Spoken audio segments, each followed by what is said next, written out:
नमस्कार, स्वागत है आप सभी का संस्कृति आईएएस के यूट्यूब प्लेटफॉर्म पर। मेरा नाम है शुभम और आज हम बात कर रहे हैं एक महत्वपूर्ण टॉपिक पर जो जुड़ा है हैंड ट्रांसप्लांटेशन से।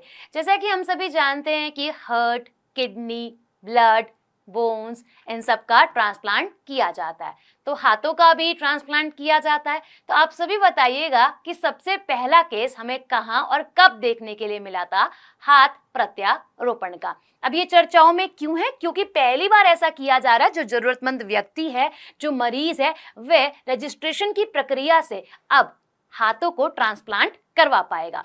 अच्छा, इसे समझ लेते हैं कि ये किसके द्वारा शुरू किया जा रहा है। तो अगर हम समझे, राष्ट्रीय अंग और उत्तक प्रत्यारोपण संगठन द्वारा, यानी कि national organ and tissue transplantation organisation द्वारा इस स्टेप को लिया गया है, जिसकी वजह से जरूरतमंद मरीज अब राष्ट्रीय रजिस्ट्री में रजिस्ट्रेशन करा सकेंगे और काफी जल्दी इस प्रक्रिया के साथ फायदा भी उठा सकेंगे। अच्छा, ये जो रजिस्ट्रेशन होगा वो बिल्कुल ट्रांसपेरेंसी तरीके से होगा, ट्रांसपेरेंट होगा, और दूसरा, जो जरूरतमंद व्यक्ति है उसको सबसे पहले ट्रांसप्लांट किया जाएगा, यानी कि प्रायोरिटी बेसिस पर हमें अंग दान, जिसमें हाथ दान इंक्लूडेड है, वह किया जाएगा। अच्छा, अब जैसे कि देश भर में अवेयरनेस जल्दी से जल्दी और तेजी से फैल रही है, तो लोगों की डिमांड भी काफी ज्यादा बढ़ती हुई दिखाई दे रही है, जिससे हाथों का उपयोग भी उचित तरीके से करा जाएगा और डिस्ट्रीब्यूशन जो है, आवंटन जो है, वो भी प्रॉपर तरीके से और प्रॉपर मैनर से किया जाएगा, जिससे व्यक्ति को अधिक से अधिक लाभ मिले और उसकी जो मांग है वह भी जल्द से जल्द कंप्लीट हो। अच्छा, अधिक संख्या में हो रहे दान के दृष्टिगत रजिस्ट्री प्रक्रिया शुरू कर दी गई है, यानी कि अब इसका जो प्रोसेस है वो चालू कर दिया गया है। अब समझ लेते हैं इसको, जिसमें क्या है हमारे पास कि हाथ प्रत्यारोपण क्या है? एक शल्य प्रक्रिया, यानी कि एक सर्जिकल प्रोसेस है, राइट, जिसमें क्या होता है, जो डोनर है वो मरीज को अपना हाथ दे रहा है और वे अपना ट्रांसप्लांट करवा रहा है। अच्छा, आइए समझ लेते हैं क्या होता है हाथ प्रत्यारोपण। ये एक शल्य प्रक्रिया है, यानी कि एक सर्जिकल प्रोसेस है, जिसमें डोनर द्वारा मरीज को डोनेट किए गए हाथों को ट्रांसप्लांट करा जाता है। इसी के साथ अगर हम समझे, ये जो हाथ प्रत्यारोपण होता है, यानी कि हैंड ट्रांसप्लांटेशन होता है, ये किस श्रेणी के अंतर्गत आता है? तो ये कंपोजिट टिश्यू की श्रेणी के अंतर्गत आता है। अब कंपोजिट टिश्यू श्रेणी क्या होती है?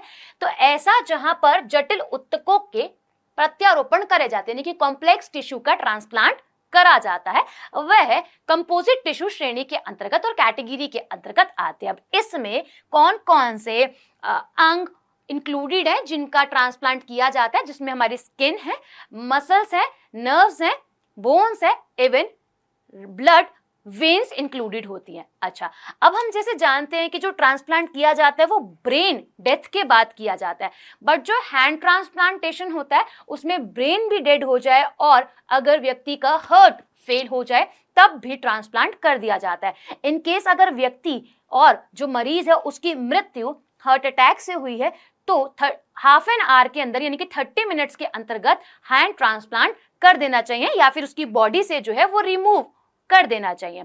अच्छा, भारत में हाथ प्रत्यारोपण, जो सवाल मैंने अभी आपसे पूछा भी था कि हाथ प्रत्यारोपण पहली बार कब हुआ था भारत में, तो 2015 के अंदर पहली बार हाथ प्रत्यारोपण किया गया था, जब एक 29 वर्ष के व्यक्ति के साथ उसके दोनों हाथों का ट्रांसप्लांट करा गया।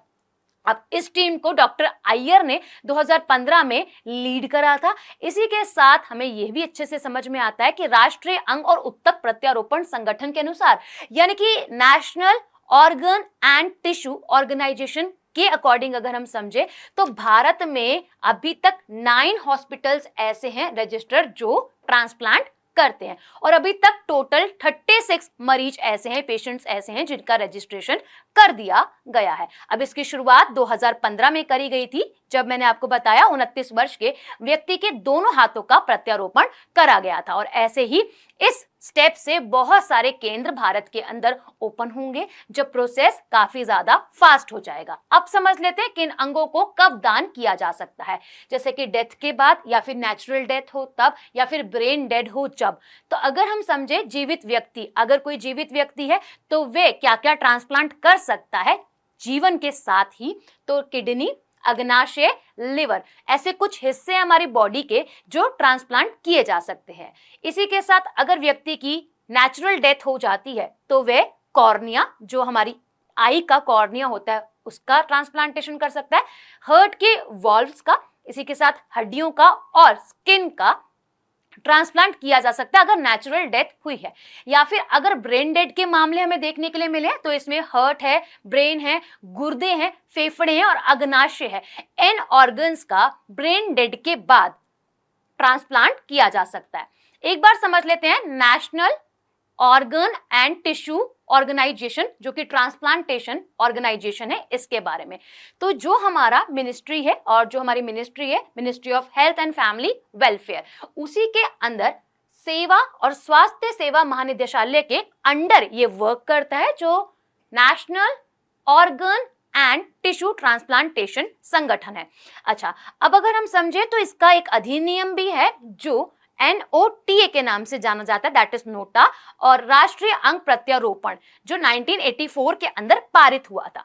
अब इसी के जरिए जो हमारी बॉडी के अंदर ऑर्गन्स है उसको खरीदा भी जाता है, उसका पंजीकरण भी, उसका वितरण भी, डिस्ट्रीब्यूशन भी, और ऐसी एक्टिविटी करके ये जो केंद्र है वह शीर्ष टॉप स्थान पर आता है। या फिर हम ऐसे समझ सकते हैं कि इसका राष्ट्रीय नेटवर्क प्रभाव देश में अंगों एवं उत्तकों के दान और प्रत्यारोपण के लिए खरीद, वितरण और पंजीकरण हेतु अखिल भारतीय गतिविधियों के शीर्ष केंद्र के रूप में कार्य करता है। यानी कि डिस्ट्रीब्यूशन, इवन आपका प्लांटेशन, ट्रांसप्लांटेशन, सेल के साथ ये कार्य करता है। अब एक सवाल आप सभी के लिए कमेंट सेक्शन में मेंशन भी कीजिएगा। मिलते हैं आप सभी से नेक्स्ट वीडियो में।